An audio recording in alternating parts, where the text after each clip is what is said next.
Good morning, people of the universe.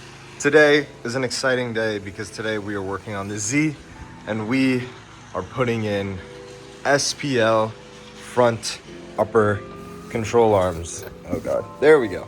Front upper control arms. Super excited because now I can finally put 10.5s in the front and run a square setup on the Z.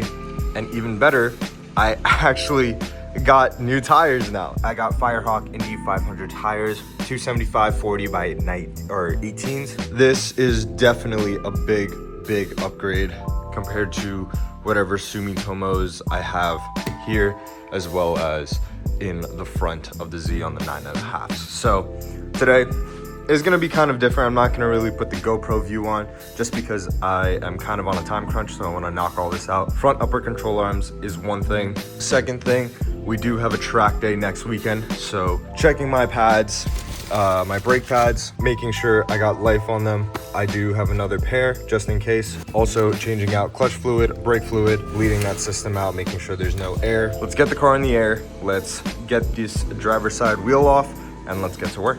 So I'll pick it up once we start getting active. So update, this is where we are. We have the knuckle outside of the stock front upper control arm. We have the brake lines disconnected just because this leans out.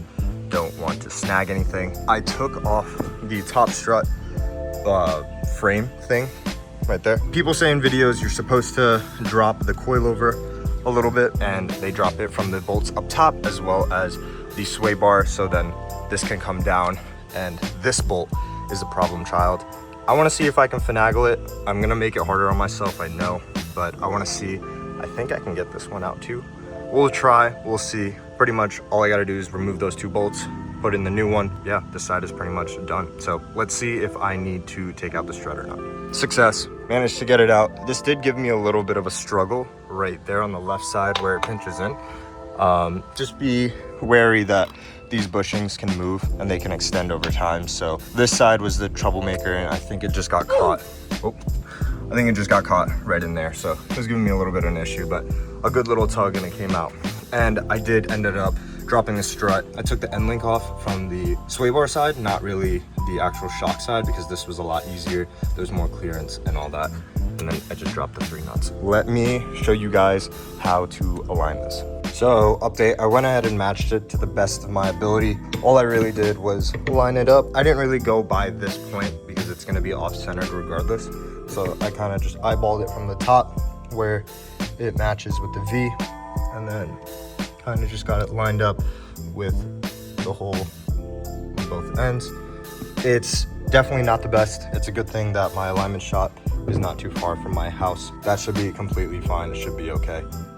And I'm not going to be driving the Z this weekend anyway, so it'll be fine. Let me show you guys how to reinstall this into the car, then we can get to the passenger side. It is, I think, like 4 o'clock right now. I'm super tired. The Z has been a pain in the ass. So these SPL control arms, way tougher to put in than I thought. Essentially what I ended up having to do, it wouldn't fall into the knuckle. I tried grease, I tried WD-40, I tried prying this a little bit.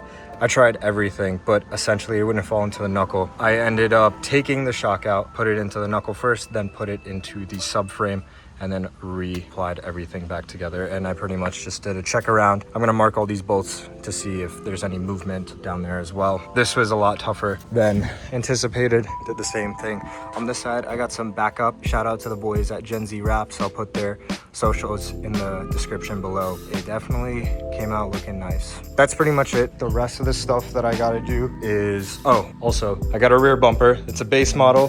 There's nothing wrong with the Nismo rear. I got something really exciting coming from this. You're just gonna have to stay tuned and watch for that. All that's really left is bleeding my brakes, bleeding my clutch, as well as just checking the pads. That's kind of boring stuff. I'm not gonna really show that. I hope you guys enjoy it. This wasn't really one of the videos that I usually do, but since I was on a time crunch, I definitely wanted to get it done. I'm going to check the brakes. If the pads are in the front are fine, I'm gonna leave it at that. I'm just gonna raise the rear. I'm gonna bleed it. I'm also gonna bleed my clutch and call it a day because I am tired. Thank you guys for watching, and I will catch you in the next one. Peace out.